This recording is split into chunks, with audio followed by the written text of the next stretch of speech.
ꯁꯤ ꯂꯥꯏꯐꯇ ꯂꯥꯛꯑꯦ ꯈꯣꯠꯂꯦ ꯑꯗꯨꯝ ꯀꯩꯅꯣ ꯇꯧꯕꯗꯨꯅꯦ ꯍꯥꯏꯔꯗꯤ ꯈꯪꯉꯦꯅꯀꯣ ꯑꯗꯨꯒꯤ ꯅꯣꯛꯐꯦꯠ ꯇꯧꯕꯅ ꯍꯦꯟꯅ ꯐꯖꯩꯗ ꯍꯥꯏꯁꯤꯗꯤ ꯑꯗꯨꯝ ꯅꯣꯛꯑꯒꯗꯤ ꯂꯩꯕ ꯌꯥꯗꯕꯅꯤꯅ ꯅꯣꯛꯇꯕ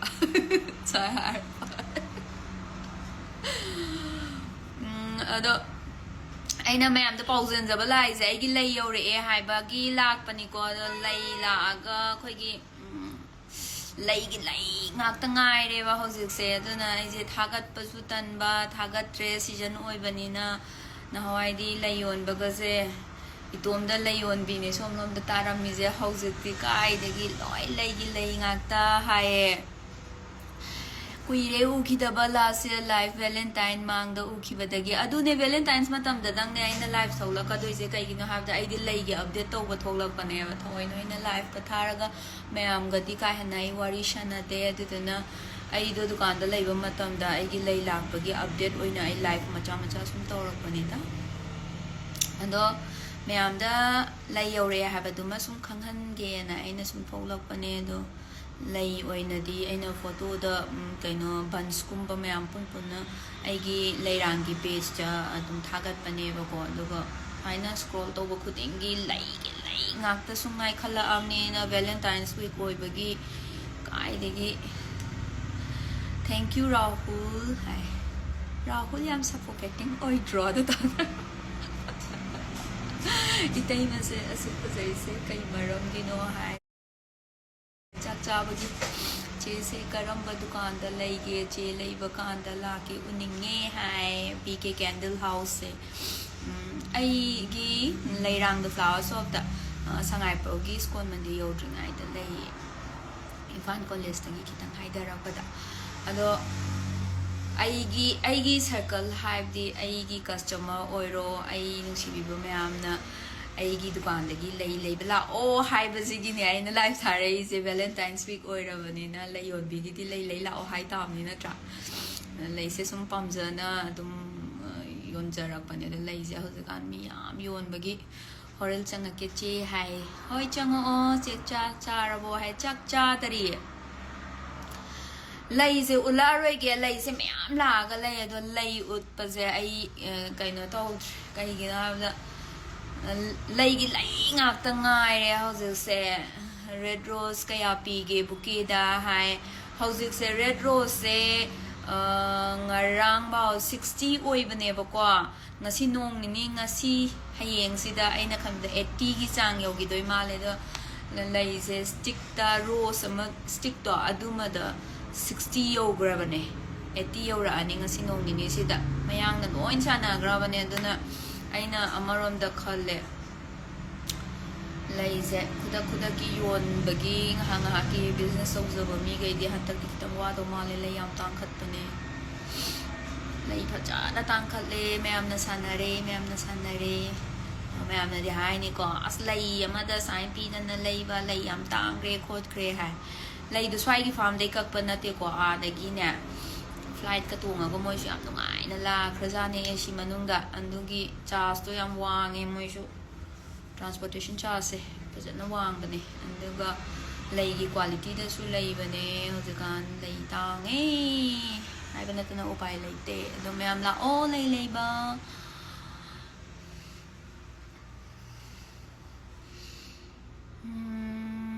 मयाम चा इसिंग चानारबा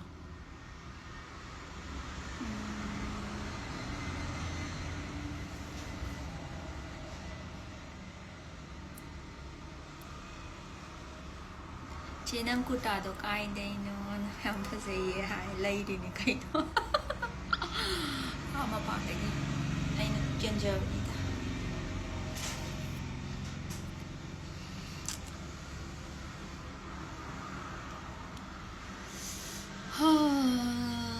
da dan do nungsiba leiba mi mayam na smooth oil skin hai khang de effect na ko oiram gani da to amuka thanjal lai si di ai yang wan da ge to wi da kaino ne lai je khang de ne ko ai na ga lai to ba ho zaro ko matam da di lai je pam na sem jaram bane hanta ki chahi ji ma de ai di pura lai yoning di mamman ju Sana le pa na pai. Hi, say good morning. Hi, morning. Hello, Jay. Hi. Hello. Ado mayam aigi live ta laki ba mayam se lay ba kayam laki no khangde. Lay bala o. Lay bala o na ne tharai ne lay se flower yam la e mi amana bu yon gradi mathang yon ba hora dam ne se ai khoi Manipur gi chanabi oiba kainom hai Satnabi oiba jatne kem khaluno che hena sit po oiro. Thank you.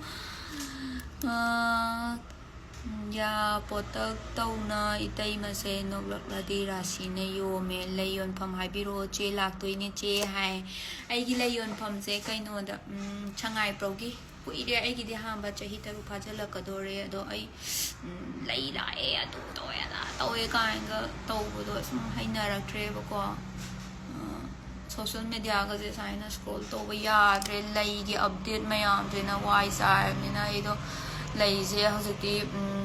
tongan kuding gi phang ya hai ba yare do na ai lai gi update kam ta tong ning tre ai lai yore hai ba du khatang ne ai na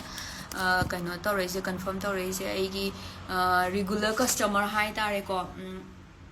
je nang kai do rage lai je yam kaino to dre khotre update su to rak den hai adum aduduna aina aigi leidu lae habadudang aina khanghalakpane che yam phajai film kumbiro ai film kumbagi ganate layon bachangai film kumbaga sangri hauzik ai kaino 14 February babadi ai dukan da laini aduna layon bagi sum update tawrakpani da lairaga che da oina pirambadi yaba natro che aina moyon tho hairo duga double profit da yaba jane ado aingon dai lai taraga di bunch oina leiga da machine ko leibla anu hantak ti kai phagi tawbani da yai lai sing do hai fe ta utpi ro o hai lai se request ora avani na ulla ani chung yang lại về ra có ai hầu gật bắt tần bởi vì nên làm sao ya đấy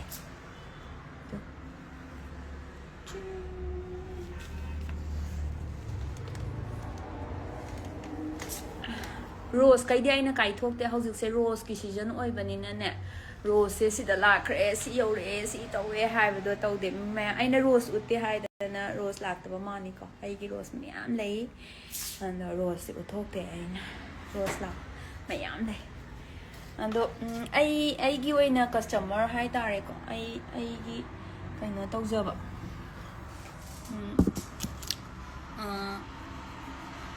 chế đây cái nó tự đi lấy rồi cái lại em nung xí hay vậy tôi cũng được không ra anh được anh na combo mà xem bên này bác có combo xem bên này Makogi perfume je Makogi perfume je maha penga se hak de gi kai chai challaga ga kon bu chaning draw ado ai di perfume ya de hai ba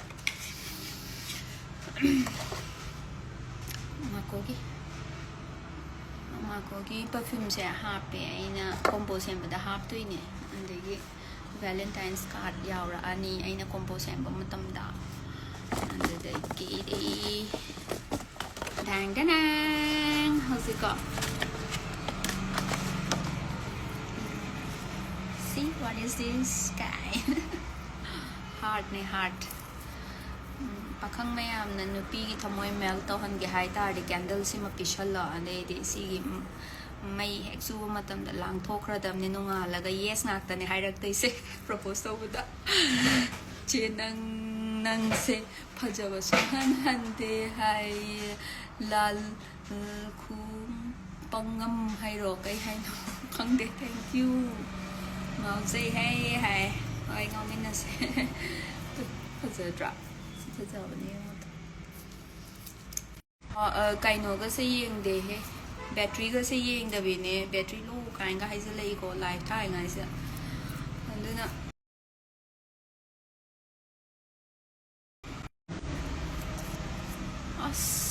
battery ngakhtang live thaba kansida sa yetnariba mayamse amta yong adu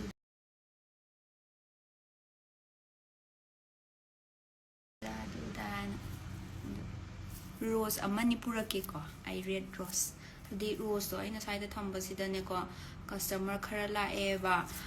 hincha bigi khutchen ba nai khaya ga mi gi lei do khoi gi ha wan thara ga le halamaga only one flower khatanga pick up tawraga kwai dagi phajaba do lawraga ko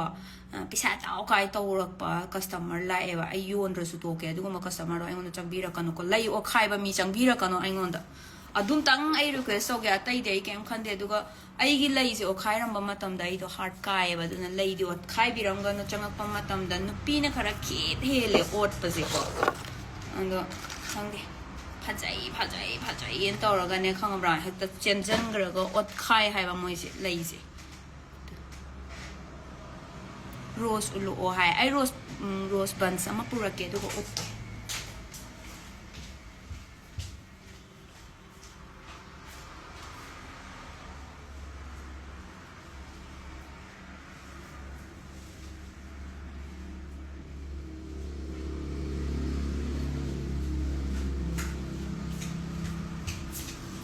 Pammaga sanarambane batu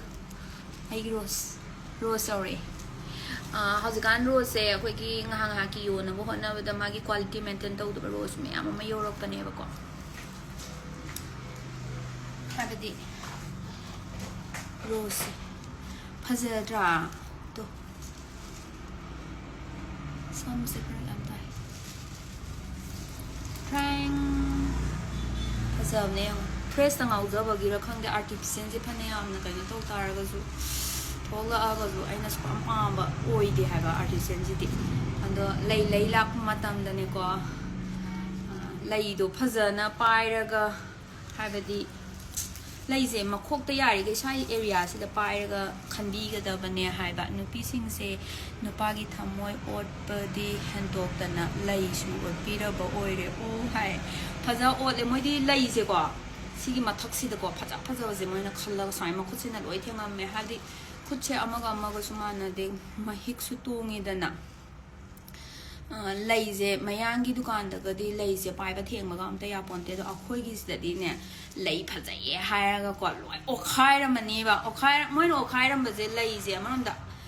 phana hai sabani moi su ka aga stem je ka aga la abani na akhoi na preserve ta ga kamaina numi mari mangani dang te hanji ge na khalla ga lei ba lei je mo o khaira ma ga ne moi gi manin do ta ba da lei do wan thai ba duna ai lei di lei o khai ga da ba mi lei pai ga da ba mi di ai da sang hi ra no hai se ai na Prao khai ma ga ne single lei ma ba lei da na chat pa mi ya we yang ngam ba ko ai hai ba ga ngam se de ai ki se hai se ni mi sing se aduna aina lei se tham da ba ne hai ba sai da display ta ura ga do mi myam na lei di hai kan do ai di customer lei ba ne khang ba mi ga di ko adum changa ga je lei pi yo na hai ga adum lei ba color loina ma su na la e do ai house white ti lei te lạc bây giờ lấy gì color đi lôi nằm su rồi bên pink yellow lôi nằm lấy bên purple color su lấy bên này có adu này ado khoi gidi business da hatok na binga tani na angam yon na bine yon chasan no tum kai de pesa taning ba adagi khotna ning ba phawri do yam phai aduga Kang wai hai ba du di tau du mi na di khang moi ko lei gi phaja ba du khatang da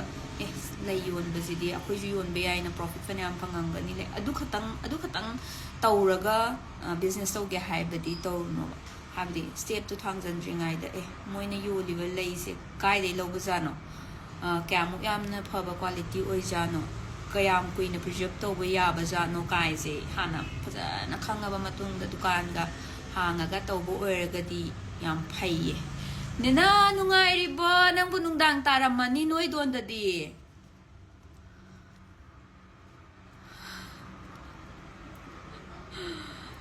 mayam khang na ba chang ai si di nung shi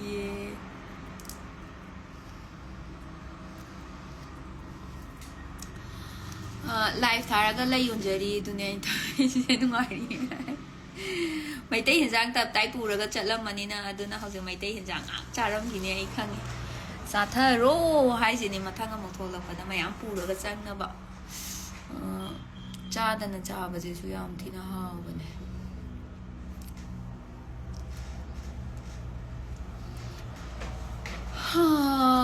ꯑꯗꯨꯅ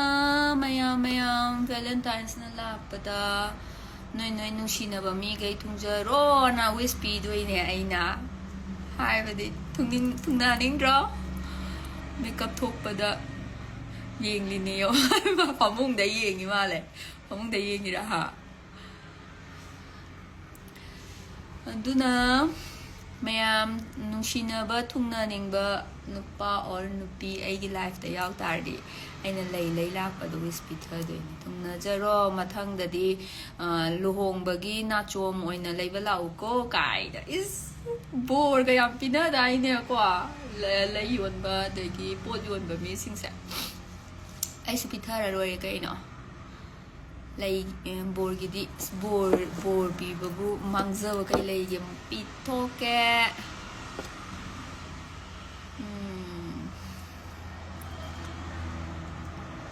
ꯑꯗꯣ ꯈꯪꯗꯦ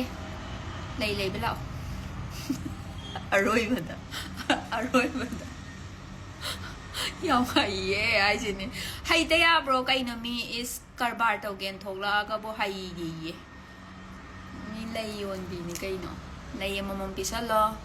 ꯊꯨꯡꯅꯖꯔꯣꯅ ꯕꯣꯔ ꯄꯤꯗꯣꯏꯅꯦ ꯑꯩꯅ ꯃꯊꯪꯗꯗꯤ ꯅꯥꯆꯣꯝ ꯂꯨꯍꯣꯡꯕꯒꯤ ꯅꯥꯆꯣꯝ ꯊꯦꯠꯅꯕꯗꯣ ꯑꯣꯏꯅ ꯂꯩꯕ ꯂꯥꯛꯎꯀꯣ ꯀꯥꯏꯅꯒ ꯍꯥꯏ ꯔꯤꯡꯀꯤ ꯁ꯭ꯇꯣꯔ ꯃꯃꯤꯡꯒ ꯂꯣꯀꯦꯁꯟꯒꯗꯣ ꯑꯃꯨꯛꯇꯒ ꯍꯥꯏꯕꯤꯔꯝꯃꯣ ꯍꯥꯏ ꯑꯩꯒꯤ ꯁ꯭ꯇꯣꯔ ꯃꯃꯤꯡꯁꯦ ꯂꯩꯔꯥꯡꯗ ꯐ꯭ꯂꯥꯋꯔ ꯁꯣꯞꯅ ꯂꯩꯕꯅꯦ ꯑꯗꯨꯒ ꯁꯉꯥꯏꯄ꯭ꯔꯧꯒꯤ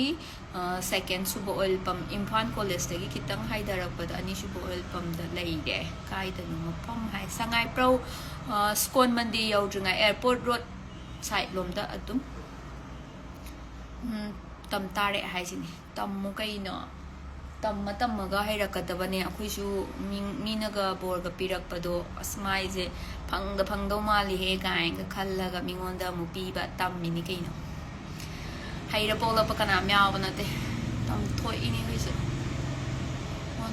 ꯃꯦꯁꯦꯁ ꯑꯗꯨꯅꯤꯗꯣ ꯑꯩꯒꯤ ꯃꯦꯁꯦꯁ ꯃꯌꯥꯝ ꯑꯃ ꯂꯥꯛꯏꯁꯦ ꯂꯩꯔꯥꯡꯗ ꯆꯦꯆꯦ ꯍꯦꯟꯅ ꯉꯥꯡꯊꯣꯔꯛꯄ ꯋꯥꯍꯩꯁꯦ ꯃꯤꯒꯤ ꯊꯃꯣꯏ ꯁꯨꯝꯍꯠꯄ ꯉꯝꯃꯦ ꯑꯩ ꯄꯥꯝꯃꯦꯌꯦ ꯄꯥꯝꯅꯤ ꯂꯥꯛꯑꯣ ꯑꯩ ꯅꯥꯛꯇ ꯂꯥꯛꯑꯣ ꯇꯝꯕꯒꯤ ꯄꯩꯁꯥ ꯂꯧꯗꯣꯏꯅꯦ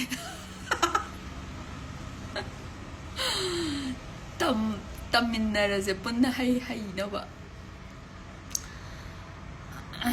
ꯑꯩ ꯌꯥꯝ ꯀꯨꯏꯅꯒ ꯊꯥꯕ ꯌꯥꯄꯣꯟꯇꯦ ꯂꯥꯏꯐꯁꯦ ꯕꯦꯇ꯭ꯔꯤꯁꯨ ꯂꯣ ꯑꯣꯏꯁꯜꯂꯛꯑꯦ ꯑꯗꯨꯏꯗꯨꯅ ꯉꯥꯏꯍꯥꯛ ꯂꯥꯛꯏꯅꯦ ꯑꯗꯣ ꯂꯩ ꯃꯌꯥꯝ ꯆꯝꯄꯨꯟ ꯂꯥꯛꯑꯀꯥꯟꯗꯗꯤ ꯑꯩꯗꯣ ꯑꯉꯥꯎꯕꯤ ꯑꯣꯟꯈꯤꯗꯣꯏꯕ ꯄꯨꯔꯥ ꯃꯤꯅꯥꯏ ꯑꯗꯨꯅ ꯑꯗꯨꯀꯥꯟꯗꯗꯤ ꯂꯥꯏꯐꯇꯣ ꯀꯩꯅꯣ ꯇꯧꯅꯤꯡꯗꯦꯕ ꯑꯗꯣ ꯂꯩꯁꯦ ꯑꯩꯈꯣꯏꯒꯤ ꯅꯨꯡꯇꯤꯒꯤ ꯑꯣꯏꯅ ꯂꯥꯛꯏꯕꯅꯤꯅ ꯍꯧꯖꯤꯛꯁꯦ ꯊꯥꯔꯛꯏꯕꯅꯤꯅꯅꯦꯀꯣ ꯈꯔ ꯁꯦꯜꯁꯨ ꯑꯗꯨꯝ ꯇꯧꯊꯣꯛꯄꯅꯤꯅ ꯍꯧꯖꯤꯛꯀꯤ ꯑꯣꯏꯅꯗꯤ ꯈꯤꯇꯪ ꯀꯣꯝꯃꯤꯕꯒꯤ ꯇꯧꯕꯗꯣ ꯌꯥꯝ ꯔꯣꯃꯥꯟꯇꯤꯛ ꯑꯣꯏꯕ ꯏꯁꯩꯒ ꯊꯥꯗꯔꯒ ꯃꯌꯥꯝ ꯉꯥꯏꯔꯝꯒꯦꯕꯀꯣ ꯍꯌꯦꯡ ꯅꯨꯡꯁꯤꯕ ꯎꯅꯕ ꯆꯠꯂꯝꯗꯥꯏꯗ ꯑꯗꯒꯤ ꯏꯃꯥꯗ ꯑꯣꯏꯔꯁꯨ ꯏꯄꯥꯗ ꯑꯣꯏꯔꯁꯨ ꯑꯩꯒꯤ ꯂꯚ ꯋꯥꯟꯗ ꯄꯤꯕꯒꯤꯗꯤ ꯔꯦꯗ ꯔꯣꯁ ꯅꯠꯇ꯭ꯔꯒꯁꯨ ꯂꯩ ꯑꯃꯇꯪ ꯑꯣꯏꯔꯁꯨ ꯄꯤꯔꯁꯨ ꯑꯗꯨꯝ ꯌꯥꯏꯗꯅ ꯑꯗꯒꯤ ꯏꯁꯩ ꯐꯖꯕꯒ ꯊꯥꯗꯔꯒ ꯀꯦꯊꯔꯒ ꯉꯥꯏꯔ ꯂꯩꯔꯝꯗꯣꯏꯅꯦ ꯑꯩꯒꯤ ꯐ꯭ꯔꯦꯟ ꯁꯔꯀꯜ ꯃꯌꯥꯝꯁꯦ ꯂꯥꯛꯄ ꯉꯥꯏꯔ ꯂꯩꯔꯝꯗꯣꯏꯅꯦ ꯂꯩꯕ ꯂꯥꯛꯑꯣ ꯍꯥꯏꯔ ꯁꯤꯗ ꯂꯣꯏꯔꯦ ꯀꯥꯏꯅ